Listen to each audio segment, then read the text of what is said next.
नमस्कार, आप देख रहे हैं जन एक्सप्रेस और मैं हूं आपके साथ शुभांशी त्रिपाठी। इस वक्त पाकिस्तान की आर्थिक हालत एक बार फिर दुनिया के सामने चर्चा का विषय बन गई है।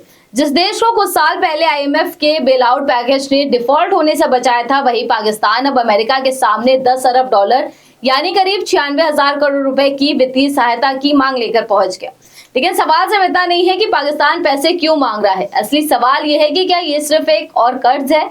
क्या अमेरिका इतनी बड़ी मदद करेगा? और क्या अगर ये रकम मिल भी जाती है तो क्या पाकिस्तान की अर्थव्यवस्था सच में पटरी पर लौट पाएगी या फिर ये सिर्फ कुछ समय की राहत साबित होगी? आज इस खबर में समझेंगे पाकिस्तान की आर्थिक मजबूरी, अमेरिका से मांगी गई इस खास वित्तीय व्यवस्था का मतलब और इसके पीछे की पूरी रणनीति। साल 2023 पाकिस्तान के लिए सबसे कठिन आर्थिक दौर लेकर आया था। विदेशी मुद्रा भंडार तेजी से घट रहा था, आयात पर संकट था और देश डिफॉल्ट होने की कगार पर पहुंच चुका था। उस समय आईएमएफ ने 3 अरब डॉलर के आपातकालीन पैकेज के जरिए पाकिस्तान को तत्काल राहत दी थी।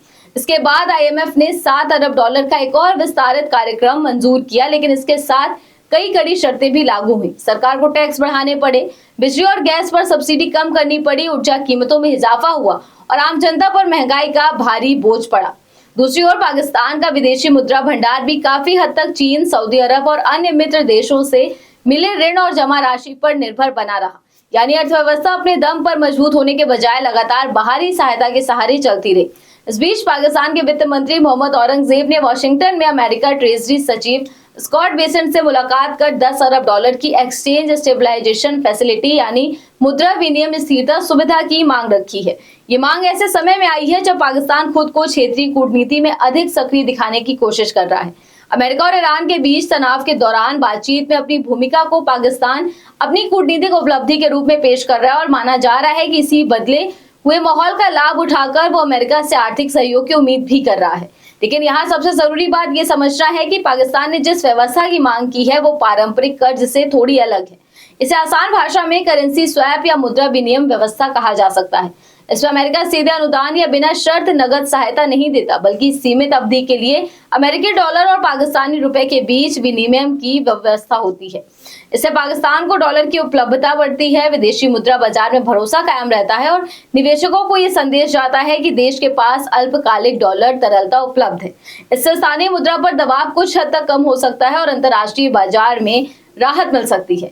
हालांकि ये किसी स्थायी समाधान की गारंटी नहीं है। किसी भी अर्थव्यवस्था को लंबे समय तक मजबूत बनाने के लिए उत्पादन बढ़ाना, निर्यात में वृद्धि करना, व्यवस्था में सुधार लाना, निवेश आकर्षित करना और राजनीतिक स्थिरता जैसी बुनियादी चुनौतियों का समाधान जरूरी होता है।